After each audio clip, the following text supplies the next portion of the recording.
Hello friends, welcome to my channel smart city standard. तो दोस्तों, कैसे हैं आप सभी? उम्मीद करते हैं एकदम अच्छे होंगे, मस्त होंगे, जबरदस्त होंगे। तो दोस्तों, आज के टॉपिक में हम बात करने वाले हैं एस्फोनाइड बोन के बारे में।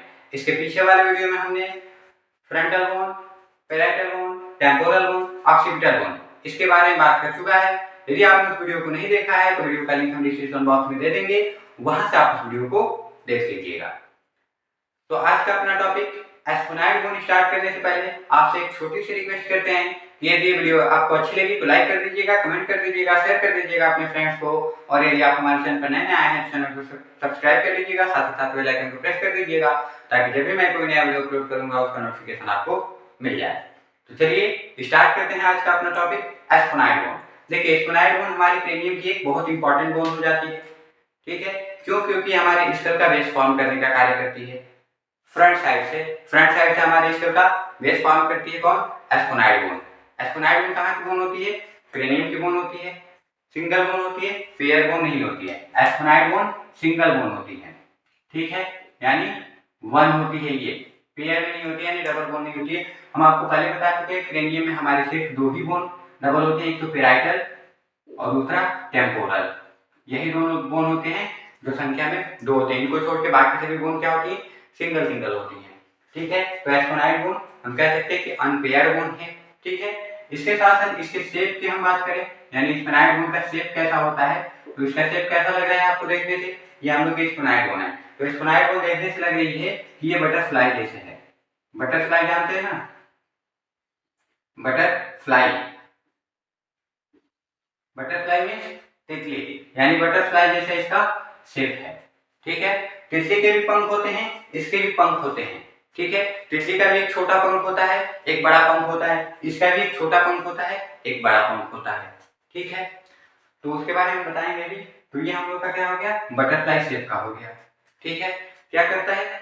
स्कल का बेस बनाने का कार्य करता है। देखिए, it's like at the base of school, यानी स्कल के बेस स्थित होता है टुवर्ड द फ्रंट साइड में। देखिए, ये हम लोग का क्या है? क्रेनियम का पोर्शन है। यहाँ से ये क्रेनियम का पोर्शन है, ऐसे इधर से ये जाते हुए क्रेनियम है हम लोग का पूरा। ठीक है, ये फेशियल का हिस्सा बस हम लोग का इधर से ऐसे है, सॉरी, ये फेशियल का हिस्सा है। ठीक है, तो क्रेनियम में हम लोग की यहाँ पे ये फ्रंट साइड में बोन होती है। ठीक है, तो कोई टाइम मान लीजिए ये हम लोग का फ्रंटल बोन ऐसे गया। ठीक है, और इधर से पेराइटल बोन, इधर से ऑक्सीपिटल बोन, इधर से ये, तो यहाँ पे हम लोग की एस्फोनाइड बोन होती है। ठीक है, यहाँ पे क्या होती है? एस्फोनाइड बोन होती है, फ्रंट साइड में होती है और क्या करती है? स्कल का बेस फॉर्म करने का कार्य करती है। ठीक, अब इसको फिगर के माध्यम से देखिए, फिगर के माध्यम से समझने का प्रयास करते हैं। देखिए, फ्रंटल बोन सॉरी, ये जो एस्फोनाइड बोन है, एस्फोनाइड बोन में दो पंख होते हैं, एक ग्रेटर विंग्स और एक लेसर विंग्स। एक को हम क्या कहते हैं? ग्रेटर विंग्स, और एक कहते हैं लेसर विंग्स। जो इधर वाला पोर्शन होता है, ये इस वाले पोर्शन को हम बोलते हैं ग्रेटर विंग्स। इधर वाले इस पोर्शन को, ये जो पोर्शन है इसे हम क्या बोलते हैं? Greater wings. और ये वाला जो पोर्शन है, ये वाला, इसे हम लेसर विंग्स बोलते हैं। सेम एज इधर वाले पोर्शन को हम ग्रेटर विंग्स बोलते हैं, इधर वाले पोर्शन को लेसर विंग्स बोलते हैं। ठीक है, तो ये दो पंख हो गए, बड़ा एक छोटा।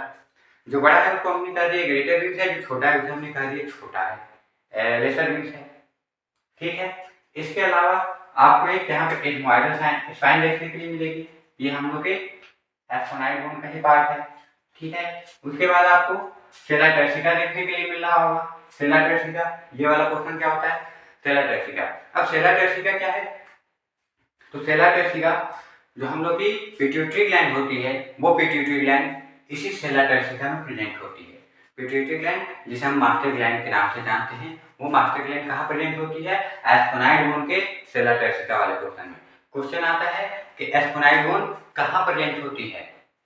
या तो सेला टर्सिका दे देगा या फिर स्फोनाइड बोन दे देगा। तो स्फोनाइड बोन दे रहा है तो स्फोनाइड बोन पे लगाइए, सेला टर्सिका दे रहा है तो सेला टर्सिका पे लगाइए। ठीक है, या फिर कह सकता है कि जो सेला टर्सिका है, नहीं सॉरी, पिट्यूटरी ग्लैंड का हाउस किसे कहा जाता है? ऐसे भी क्वेश्चन आ जाएगा, पिट्यूटरी ग्लैंड का हाउस किसे कहा जाता है? तो किसे कहा जाता है? सेला टर्सिका को कहा जाता है। जैसे ऊर्जा का पावर हाउस किसे कहा जाता है? माइटोकॉन्ड्रिया को कहा जाता है। तो सेम ऐसे ही क्वेश्चन बनते हैं। ठीक है, तो ये सेला टर्सिका हो गया। सेला टर्सिका के बाद आपको ऑप्टिकल फोरामेन देखने के लिए मिल रहा होगा। ऑप्टिकल फोरामेन क्या है? देखिए फोरामेन से रिलेटेड हम पहले भी वर्ड एक बता चुके हैं कि फोरामेन जब भी कहीं आपको देखने के लिए मिल जाए तो फोरामेन का सिंपल सा मतलब होता है कि वहां पे कोई ना कोई छोटा छेद है, छोटा सा होल है। ठीक है, जैसा कि पीछे वाले हम टॉपिक में बात किए थे ऑक्सीपिटल बोन के बारे में। ऑक्सीपिटल बोन में एक बड़ा सा होल था, उसे भी हमने फोरामेन ही कहा था। ठीक है, यहाँ पे छोटा सा होल, इसे भी हमने फोरामेन कहा था। तो होल छोटा हो चाहे बड़ा हो, उसे हम क्या कहेंगे? फोरामेन कहेंगे जब वो होल बोन में हो तब। ठीक है, जब वो होल बोन में हो तब उसे हम क्या कहेंगे? फोरामेन कहेंगे। ठीक है, तो जो ऑक्सीपिटल बोन में होल था उसका क्या नाम था? तो उसका नाम था फोरामेन मैग्नम। फोरामेन मैग्नम नाम था। उस फोरामेन मैग्नम से हम लोग की स्पाइनल कॉर्ड गुजरती है। ठीक है, तो वो रहा हम लोग का फोरामेन मैग्नम। तो ये रहा हम लोग का ऑप्टिकल फोरामेन। तो ऑप्टिकल फोरामेन से हम लोग के ऑप्थेल्मिक नर्व पास होती है। ऑप्थेल्मिक नर्व निकलती है जो आई के लिए होती है, आंखों के लिए होती है हम लोग की ऑप्थेल्मिक नर्व। ठीक है, उसके बाद से क्या है? हाँ, फोरामेन रोटेंडम। फोरामेन रोटेंडम, फोरामेन रोटेंडम क्या है? तो फोरामेन रोटेंडम से मैक्सिलरी नर्व, मैक्सिलरी नर्व निकलती है। किससे? फोरामेन रोटेंडम से, जो मैक्सिला से संबंधित है। मैक्सिला हमारे फेशियल की बोन है। ठीक है, एक है foramen Oval. Foramen Oval, foramen Oval हमारे मैंडिबल से संबंधित नर्व यहाँ से निकलती है, यानी मैंडिबुलर नर्व यहाँ से निकलती है जो मैंडिबल से संबंधित होती है। देखिए हमारी बॉडी की सारी एक्टिविटी है वो सब कंट्रोल की जाती है कुछ एक्टिविटी को छोड़ के। ठीक है, तो उसको कंट्रोल करने के लिए, मतलब जो कंट्रोल करने वाला है, जो भी हमारी बॉडी की एक्टिविटी है जो कंट्रोल में होती है, उसको कौन कंट्रोल करता है? ब्रेन कंट्रोल करता है। ब्रेन कैसे कंट्रोल करता है? ब्रेन तो हमारा यहाँ पे है। सपोज मान लीजिए हम हाथ की बात करें तो हाथ हमारा यहाँ से चल रहा है, तो ब्रेन यहाँ से बैठे बैठे यहाँ पे कंट्रोल कैसे कर रहा है? चलिए आपको लगे कि हाँ हम यहाँ ब्रेन के पास ला दिए तो थोड़ा नजदीक हो गया तो कंट्रोल कर रहा है। अब इसको हम इतना दूर कर दें तो ये कैसे कंट्रोल कर रहा है? तो इसमें ऐसे ही छोटी छोटी नर्व गई है, छोटी छोटी नर्व जोड़ती हुई यहाँ तक पहुंची हैं, उस नर्व के माध्यम से ये इनको कंट्रोल कर रहा है। जैसे इलेक्ट्रिसिटी होती है, इलेक्ट्रिसिटी एक जगह से स्टार्ट करे पूरा फैल जाती है, तो हमारा ब्रेन यहाँ से बैठे बैठे सबको कंट्रोल करता है। ठीक है, तो क्या बता रहे थे हम? फोरामेन ओवल, यहाँ से क्या होती है? मैंडिबुलर नर्व पास होती है। ठीक है, अब आपको यहाँ बता देख लीजिए, ये बता दिया आपको sphenoid bone, it lies the base of skull toward the front, यानी ये हमारे स्कल का बेस फॉर्म करने का कार्य करती है, बेस पे स्थित होती है, toward the front, front side में स्थित होती है।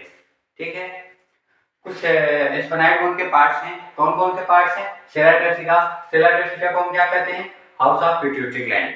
सेला टर्सिका को हम हाउस ऑफ पिट्यूटरी ग्लैंड के नाम से जानते हैं। और क्या है आपका?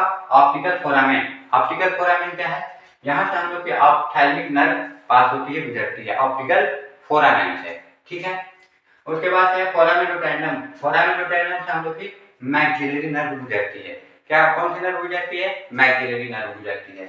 फोरामेन ओवल की बात करें, फोरामेन ओवल से मैंडिबुलर नर्व गुजरती है। ठीक है, तो ये कुछ हम लोग के एस्फेनाइड बोन के पार्ट्स रहे। अब हम बात करते हैं एस्फेनाइड बोन के आर्टिकुलेशन की, यानी एस्फेनाइड बोन किस किस बोन से जुड़ी होती है। तो देखिए एस्फेनाइड बोन के आर्टिकुलेशन की, अब तक हम जो भी बोन पढ़ाए हैं क्रेनियम के, क्रेनियम में एस्फेनाइड बोन ऐसे बोन है जो सबसे ज्यादा बोन से जुड़ी होती है, जो अब तक पढ़ा चुके हैं। ठीक है, तो देखिए कौन कौन बोन से जुड़ी होती है? फ्रंटल बोन, फ्रंटल बोन कितना होता है? सिंगल होता है, यह हम लोग का फ्रंटल बोन होता है सामने। ठीक है, तो एक फ्रंटल बोन से अटैच हो गई। ठीक है, हमारे क्रेनियम की बोन है। दूसरा पेराइटल बोन, पेराइटल बोन कितना होता है? 2 होता है, यह हम लोग का इस साइड में पेराइटल बोन होता है। ठीक है, पेराइटल बोन भी क्रेनियम की बोन है। Ethmoid bone, ethmoid bone single bone होती है, ये कहाँ की बोन है? ये भी क्रेनियम की बोन है। ठीक है, टेम्पोरल बोन, टेम्पोरल बोन भी जो होती है, ये कहाँ की बोन है? ये भी क्रेनियम की बोन है। ठीक है, ये हम लोग की टेम्पोरल बोन है। ठीक है, एथमोइड बोन नहीं दिखा सकते हैं हम। ठीक है, अंदर साइड में होती है। जाइगोमेटिक बोन, जाइगोमेटिक बोन भी जो होती है, जाइगोमेटिक बोन से जुड़ा होता है, और जाइगोमेटिक बोन हम लोग की फेशियल की बोन होती है, ना कि क्रेनियम की बोन होती है। ठीक है, अब हम लोग का bomber bone, bomber bone single bone होती है। ठीक है, पैलेटाइन बोन डबल होती है, पैलेटाइन बोन से जुड़ी होती है। और है हम लोग का ऑक्सीपिटल बोन, ऑक्सीपिटल बोन से भी जुड़ा होता है। ऑक्सीपिटल बोन भी सिंगल बोन होता है। ये हम लोग का जो पीछे वाला बोन होता है ये ऑक्सीपिटल बोन होता है, जिसके बारे में हम पीछे वाले वीडियो में बात किए थे। ठीक है, तो ये रहा हम लोग का किसका आर्टिकुलेशन? एस्फोनाइड बोन का आर्टिकुलेशन। उम्मीद करते हैं आपको एस्फोनाइड बोन के बारे में जो भी यहाँ मैं बताया सब कुछ अच्छे समझ में आ गया होगा। यदि आपको कोई चीज़ नहीं समझ में आती है, फिर आपको लगे कि हाँ ये चीज़ हमको जानना है जो सर नहीं बताएं, तो आप उसको कमेंट बॉक्स में कमेंट करिए। नेक्स्ट वीडियो में हम आएंगे तो वो चीज़ आपको बता देंगे। ठीक है, तो आज की वीडियो में बस इतना ही रहेगा। मिलते हैं नेक्स्ट वीडियो में नेक्स्ट टॉपिक के साथ। तब तक आपका दिन शुभ मंगल में हो। धन्यवाद।